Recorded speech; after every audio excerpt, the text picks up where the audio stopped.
Hello, welcome to today's video. A somewhat highly requested video. I said I was gonna do this back in June during Pride Month and I'm finally getting around to it. But this is going to be my favorite LGBT plus manga.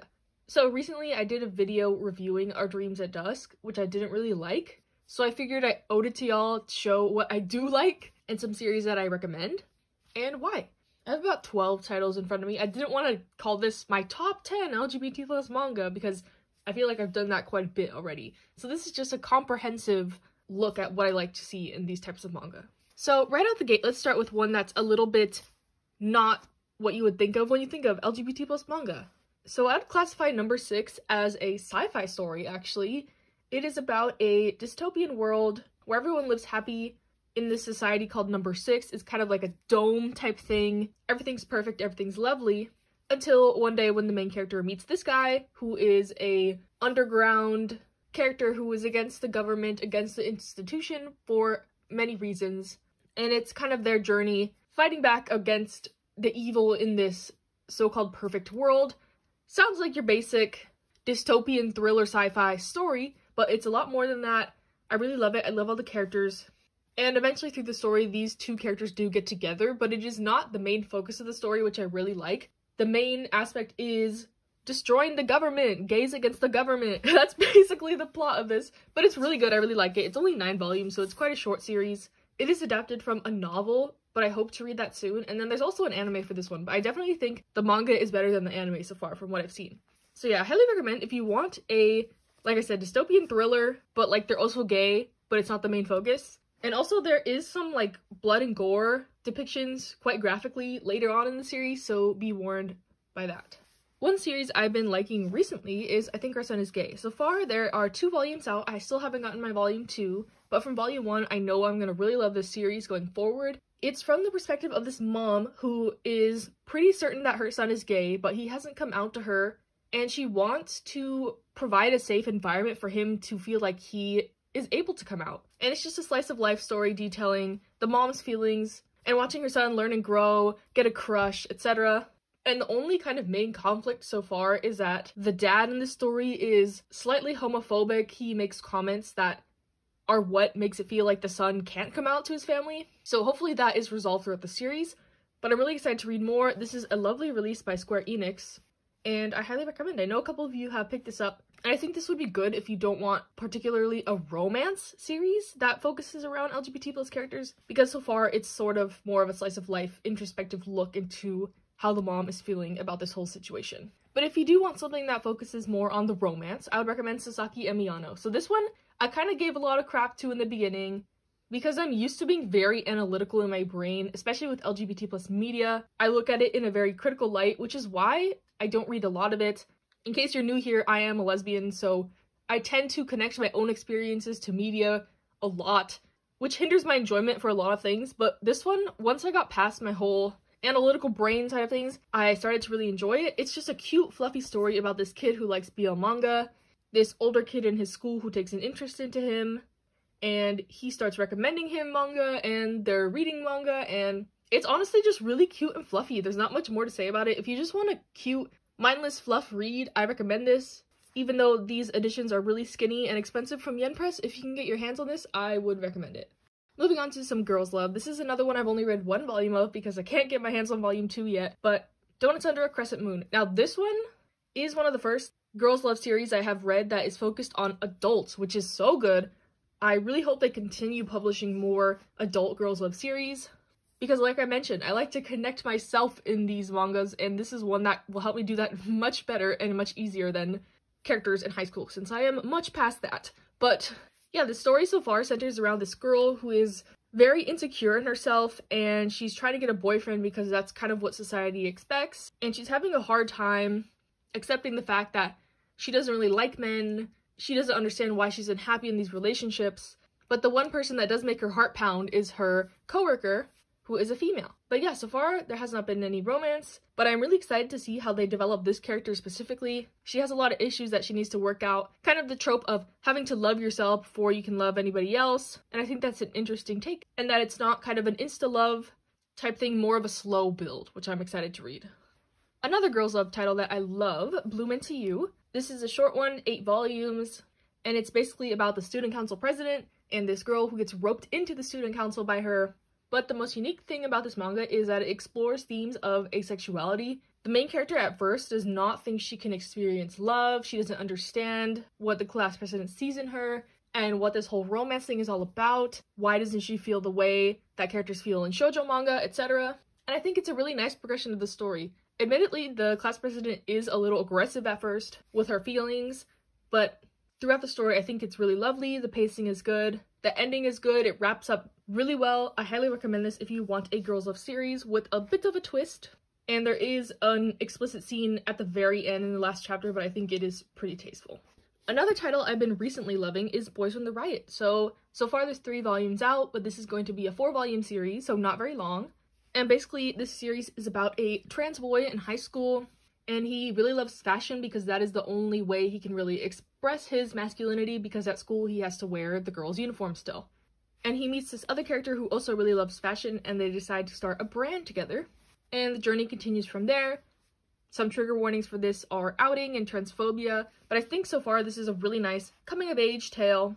And I know nothing about the fashion industry, so also a little bit interesting and educational. But yeah, I'm really happy that series from LGBT+ mangakas have been coming out recently. I hope we get more of that because this is really nice, really special, and I think it could be the start of, especially for Kodansha, publishing some more works that I think everyone will be interested in. So yeah, highly recommend. Excited to see the end of this.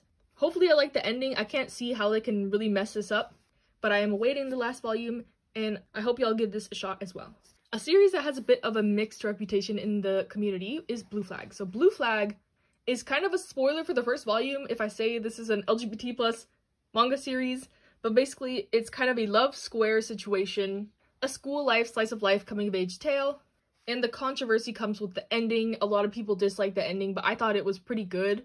This series discusses a lot of topics other than LGBT+ issues such as mental health and like graduating, the future, problems at home, morality. There's lots of long discussions in this manga near the end, which kind of detracted for me a little bit the reading experience, but overall I gave this an 8 out of 10. I really like this series. I adore it. All the characters are very good.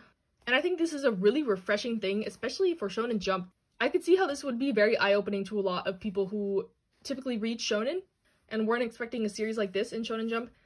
I'll just say it's very good. It gives a different perspective to a lot of things. And like I said, it's more of a slice of life drama, school romance, but very good. I highly recommend this. Don't listen to all the reviews saying the ending is terrible and trash. Read it for yourself and make your own opinion. That's what I say. Next one I've talked about quite a bit on the channel, my lesbian experience with loneliness. This is a one-shot, but there's also a sequel series. And all these works are autobiographical by the mangaka Nagata Kabi, and it chronicles her life and her struggles with sexuality, addiction, eating disorders, among other things. So obviously I have a trigger for those things.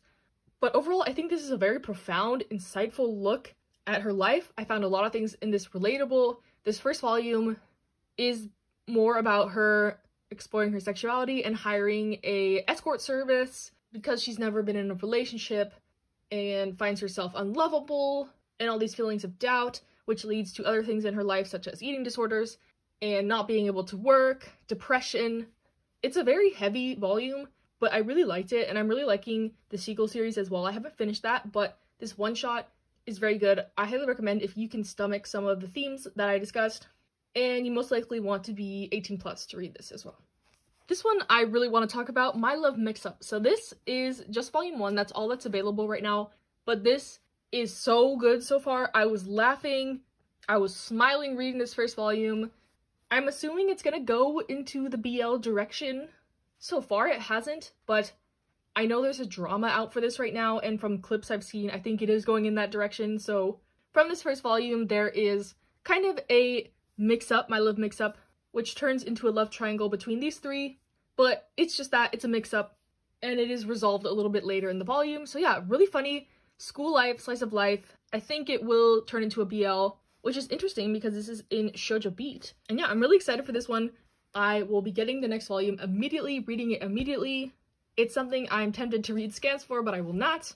That's the testament of a series I'm really enjoying, I think, is if I'm really tempted to read scans. That means I'm enjoying it and I really want to see what happens next. So this one, keep your eye out on this one, since it is a new series fairly. I hesitate to highly recommend it, but from this first volume, it was so enjoyable, and I think a lot of people will like this. And speaking of a series that only has one volume out right now, A White Rose in Bloom, it has been so long since this first volume came out. I don't know when the second volume is coming out, but this is by one of my favorite mangakas, Asumiko Nakamura, and basically the series is about a girls' boarding school and kind of the stone cold beauty, no one can approach her, and the freshman who is kind of outgoing, fresh-faced, and they end up being the only two girls in the school during winter break, and they grow closer from there. So yeah, so far I'm really liking this. I'm awaiting volume 2. Like My Love Mix-Up, I can't highly recommend this, but from the first volume alone, I really liked it.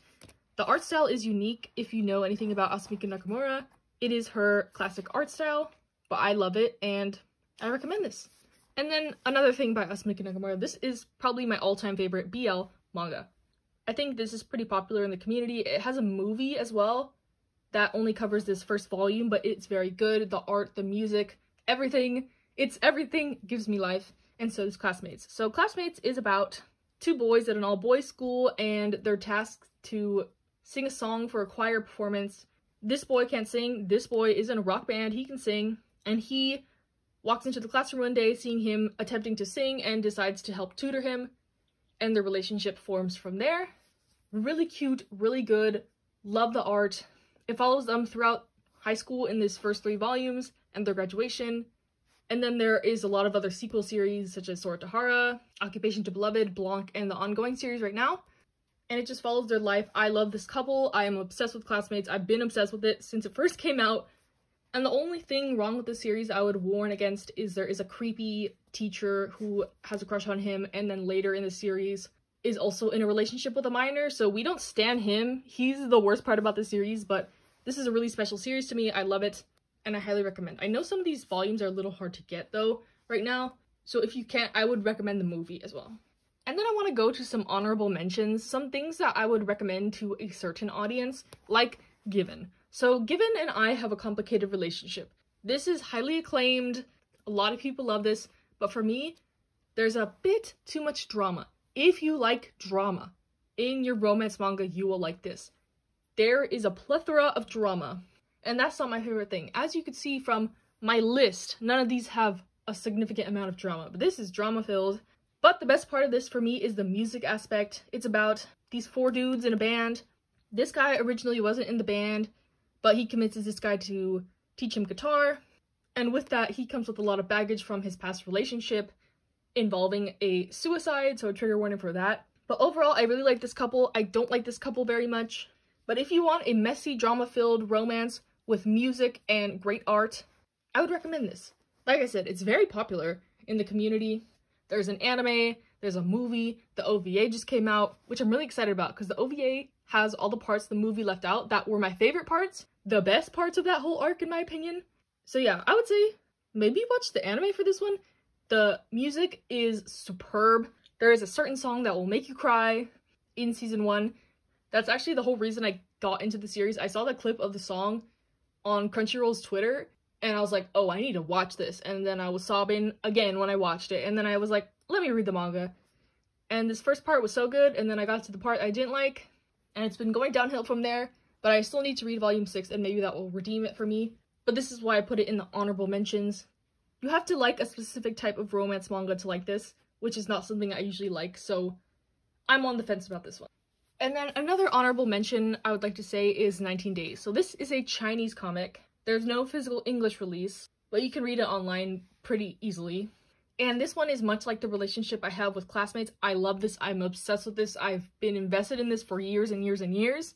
And basically, it's about this group of boys who are in middle school and kind of just their troubled lives. There's lots of issues with sexuality, troubled home life, gangs, drugs, violence, etc. It's very good though, very funny. It is mostly a comedy manga, surprisingly. And then just the serious moments really hit you out of nowhere, but this is also a quick read. The chapters are like 1 or 2 panels, and I just love it. I love the art, I love the characters, I love the setting, I love everything. And I highly recommend, like I said, to read this online. Unless you can read Chinese, they do have the first volume out in print right here that I have.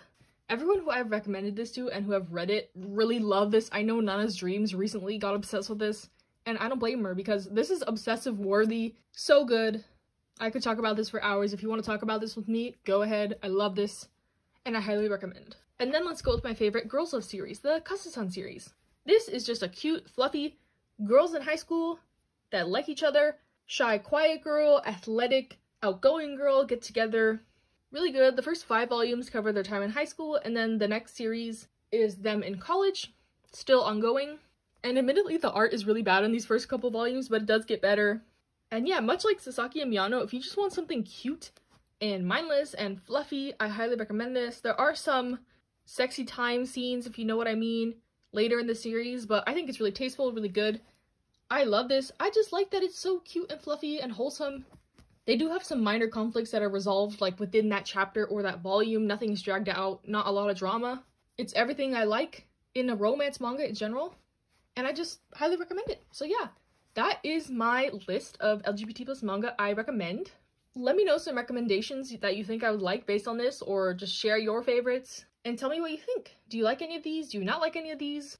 I would love to hear your thoughts. So yeah, thank you for watching. Stay happy, stay healthy, and I'll see you next time.